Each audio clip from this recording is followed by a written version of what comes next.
महाराष्ट्री हजारों साल पहले हमारे आचार्य श्री उमा स्वामी जी ने तत्वार्थ सूत्र में एटम की, अणु की डेफिनेशन दी गई है। और हम जब पढ़ाते हैं केमिस्ट्री, तब वो जो अणु की खोज का जो श्रेय है वो रुदरफोर्ड है, डाल्टन है, उन साइंटिस्ट को दिया जाता है।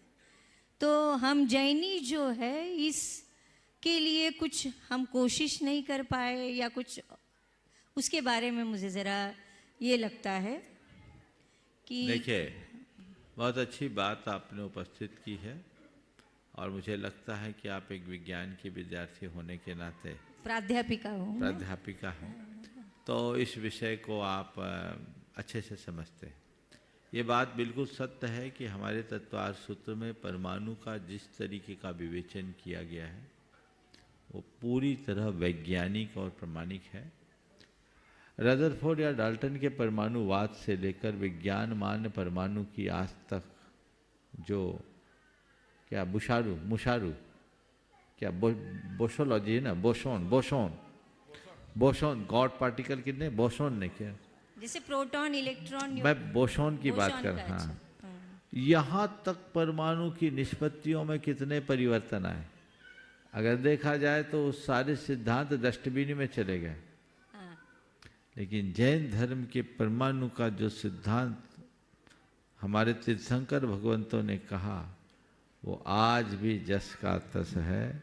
जैन धर्म में परमाणु के स्वरूप के रूप में परमाणु को पुद्गल की उस मूल कण के रूप में स्वीकार किया गया जो उसकी अंतिम और अविभाज्य इकाई हो, जिसमें और कोई भेद, विभाग या कण की कोई संभावना न हो।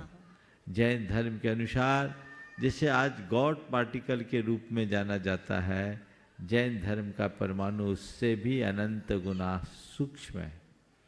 और जिस तरीके के परमाणु के सिद्धांत की बात हमारे तत्वार्थ सूत्र में विवेचित की गई है, जिसे आज के विज्ञानियों के द्वारा विवेचित किया जाता है, उसका मूल आधार जैन धर्म में मिलता है। ये हम लोगों की तरफ से कुछ कमी रही कि हमने उसे विश्व पटल पर स्थापित नहीं किया, और दूसरा कुछ सांप्रदायिक अभिनिवेश ऐसा रहा कि हमारी बातों को लोगों ने उस तरीके से व्याख्यायित नहीं किया। हमें चाहिए कि अब तो संचार क्रांति का युग है, हम एडवांस टेक्नोलॉजी के दौर में जी रहे हैं।